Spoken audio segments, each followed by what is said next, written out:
Call to order the special meeting of the Charles City Board of Education and have roll call attendance, please. Walker, Here. Dyke, Here. Freund, Here. Mack, Here. Maycumber. Here.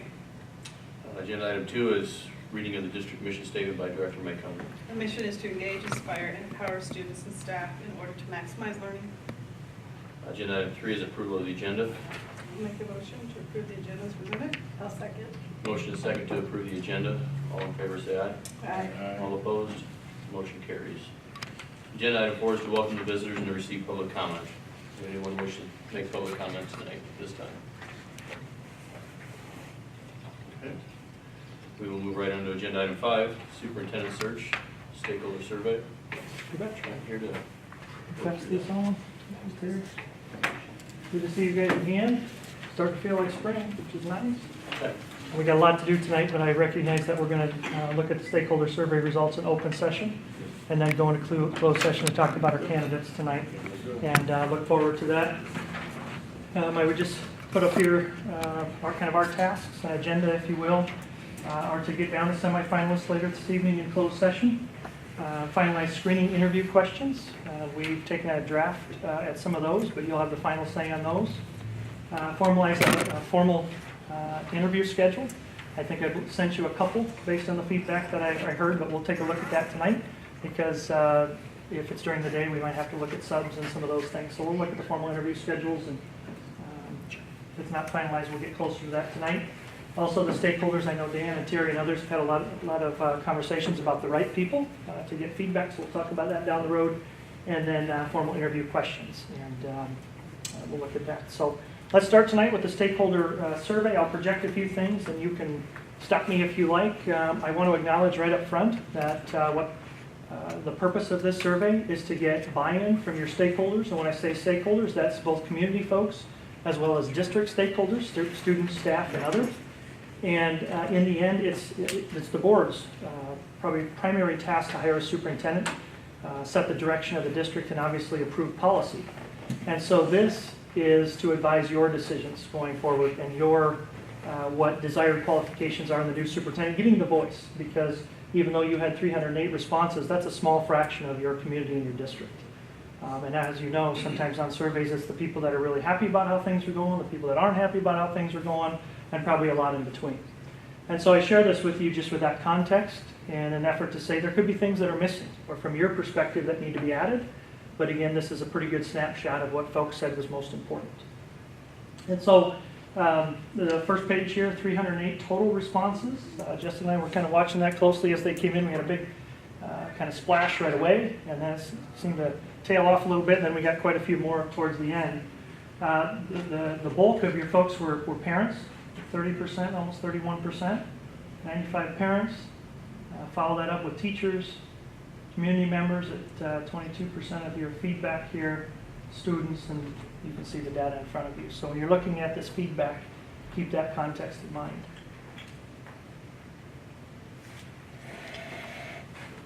One of the first questions we asked in the survey was, what are the strengths or points of pride? And this is where I look at the board and start to read body language a little bit, because you can tell, yeah, I get this stuff. We've worked hard on this stuff.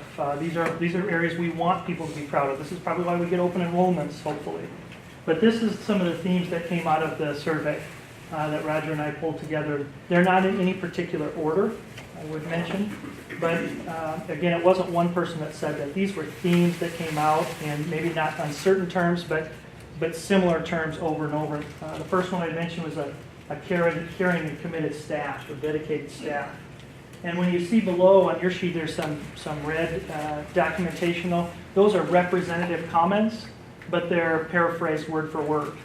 And so it's probably not your comment that was, most glowing or most concerning. It was those middle of the road comments that seemed to represent 5 or 10 others that I tried to pull out to justify these themes. And again, the first one, caring and dedicated staff, over and over. Innovative and progressive thinking. Some folks mentioned innovative progressive thinking by the board, by the administrative team. Sometimes it was teachers, but I will tell you from parents in particular and teachers, that was a big theme. That came out as a strength and point of pride for the district. The other big one, and I don't often put in parentheses like this, but the middle school, and I've seen it, it's beautiful. And when I talk to a lot of candidates, that's a big selling point. You need to know that. But your middle school and your other facilities, there are a lot of other facilities mentioned too, but middle school was mentioned the most about facilities. Supportive community.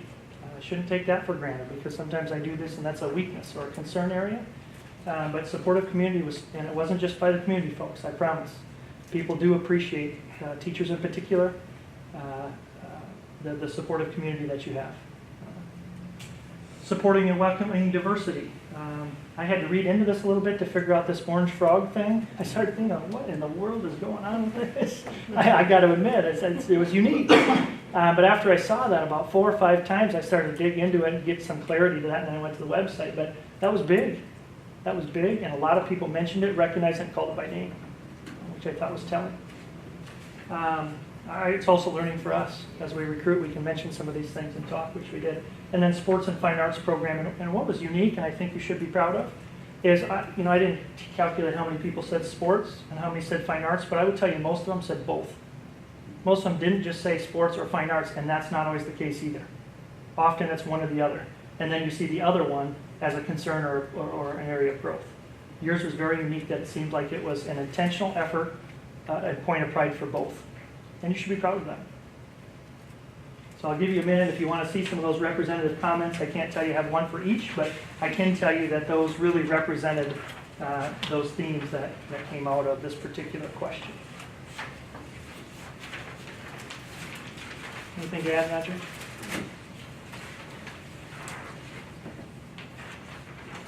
As you turn the page there, another question that we ask is, what are the challenges or areas of improvement for the district? And again, these are in no in particular order either, but representative comments below from the survey. Improvements to the high school facility. The high school is named the most in there. Some people said improvement to facilities, continued improvement. When you have a really nice middle school, everybody probably wants their facilities updated more and more. But the high school in particular was noted the most. Communication between the schools and parents was a theme. They talked about uniform communication. They talked about maybe sometimes more timely or consistent communication. So when I broke that down a little bit, I thought, okay, is this just coming from parents? And it wasn't. This was actually coming from community folks, primarily from parents, but even teachers suggested more timely communication, to be honest with you. Addressing poverty and embracing diversity was, it was a strength, so I thought, oh, how could this be both? But actually the diversity thing and the embracing poverty was actually mentioned by people quite a bit. So it was recognized. Folks said things like, and you had the comments, things like, we know there's families that are just surviving, so how can we embrace that to educate the kids when we know there's hardships at home? And they get it. That's the Ruby Payne stuff. That's Maslow's hierarchy. So that was actually said quite often. This was said primarily, I will acknowledge, by teachers and administrators, but student expectations, bullying, and behavior. Students, administrators, and teachers, this was bigger. There was a few parents. The expectations was more about discipline than anything, but also academic expectations. Student test scores. Wasn't any alarming concerns, but definitely a push for keep raising the level of rigor. Some mentioned Iowa assessments, some mentioned ACT on there, but test scores were mentioned. That's why I just said test scores in general. And then another one that folks were, community in particular, on this one, as I recall, declining enrollment in teachers. Something to keep a pulse on, which most schools in Iowa, unless you're in that kind of top 4 or 5, declining enrollment is a new norm. So I see a lot of head nodding, so that means that I'm not saying things that are probably off your radar or uncharacteristic of things you know and have heard, which is a good sign. But those were definitely the themes. Thoughts, questions on that? So then we get into some of those other questions. If you remember the survey, because most of you took it, it asked them to rank the top 3. And I broke these out by professional skills and qualifications. And then remember, the next question is going to ask personal skills and qualifications, and then I'll put them together for you.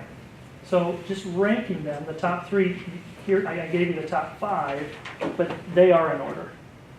And so what that combination said they were looking for in a new district leader right there, school and community relations. Manage district resources, which is people, finances, all those things, facilities. Visibility, which was tied there with ability to lead school improvement efforts. And then you can see strong instructional leadership.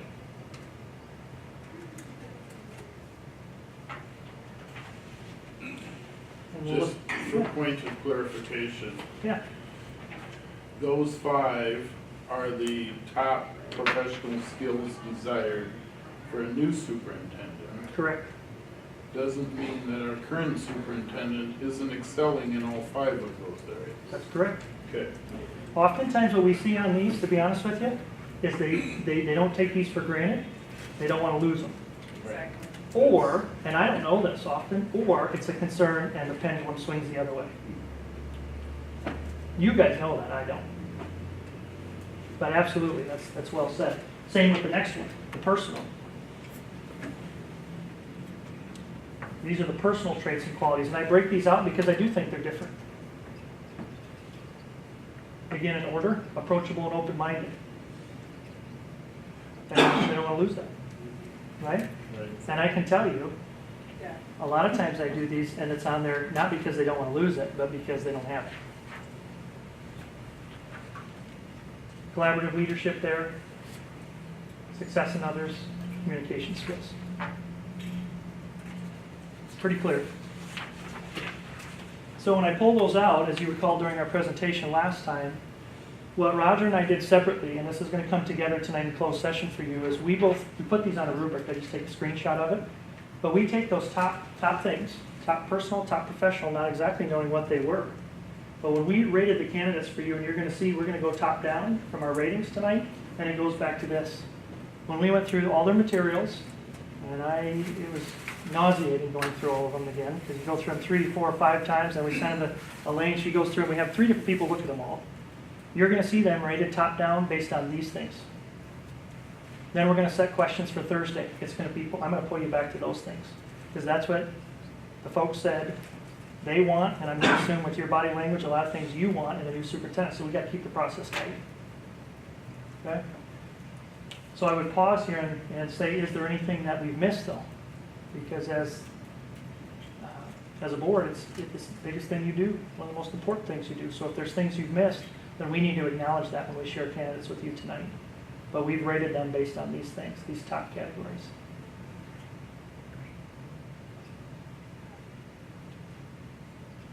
And then with a successful candidate, we share the stakeholder survey with them, so that way when they start July 1, they know what the district's expecting.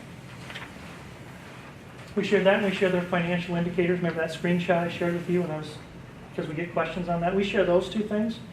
If they do their homework, our report card, website, all those things, it's above and beyond those things we've shared. Now, once we hire your new superintendent in a couple weeks, I download the advice from the survey. I just give you this nice little to-go here right now. But I take that advice from the survey because there's a lot of pretty good advice on there. There's always we need to improve school lunch. I mean, there's always those little ones on there. But I download that, and when we hire the new superintendent and I start to work with them, I share the advice back with them. So remember that stakeholder survey? Here's the advice that stakeholders said to get you off to a good start. And they tend to read it, they think about it with their entry plan, and they have to decide what to do with it in the conversations with Dan and the transition and stuff. So just so you know, that's where the advice goes from the survey. Anything else to add, Roger? Any other questions from the board on the survey? Dan? So possess strong communication skills. Mm-hmm. Is that on your rubric somewhere? Well, that's one that's a little bit hard to we look at their materials more than and their ratings than we do, because we don't interact with them other than over the phone. So that's one we don't necessarily put out on here, but we rate based on the reference that gets sent out from AppleTrack. And I'll show you that tonight in closed session.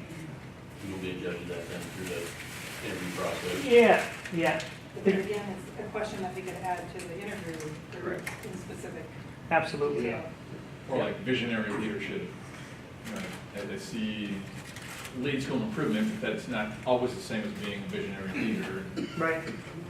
But those are things as the process gets, So you tend to have, you get this information, then we start to, we'll look at candidates tonight on paper, then it gets a little more personal when we screen, then we get a lot more detailed and personal when we get to formal interviews.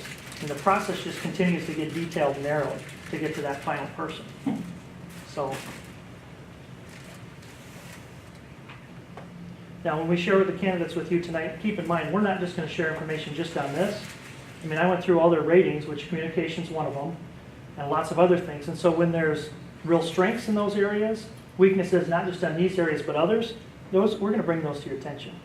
But these are the things we were looking for in particular because these are the things about fit for you.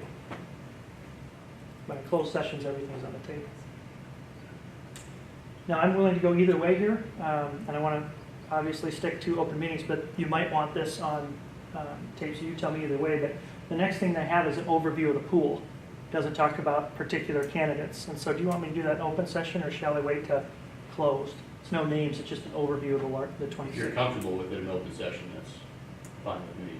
If there's anything that would, you would prefer to present in closed session for a particular reason, then It's not candidate specific, it just talks about the pool in general.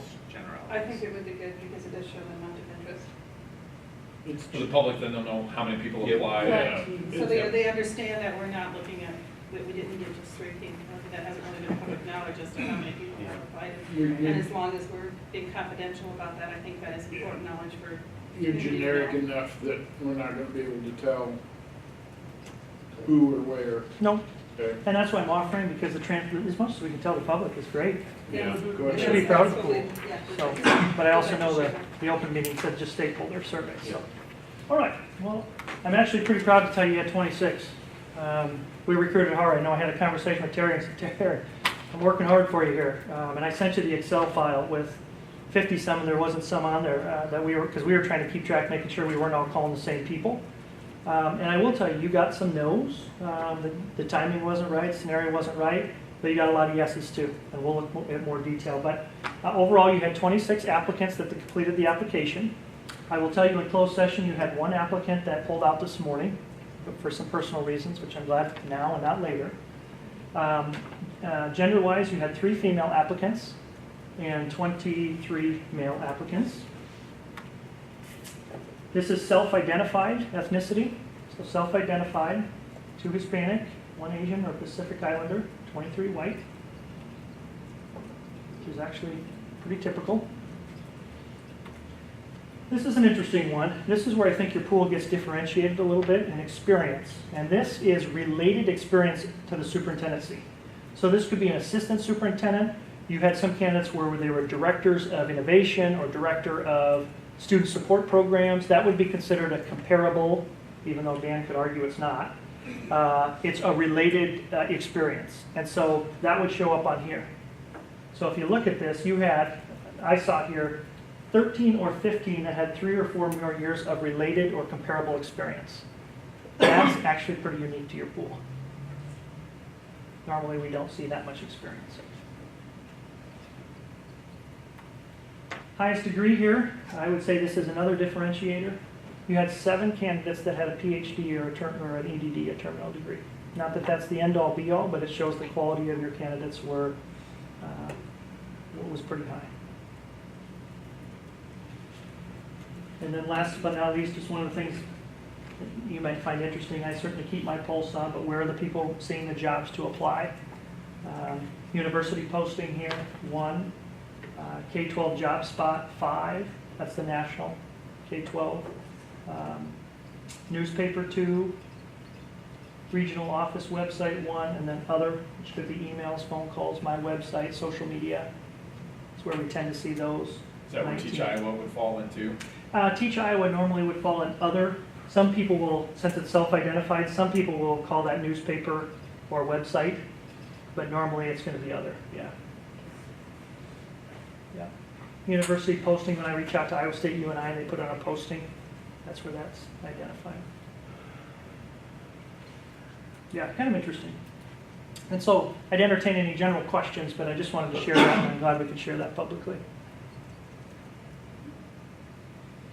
Any comments, questions? Roger, anything to add? Thank you.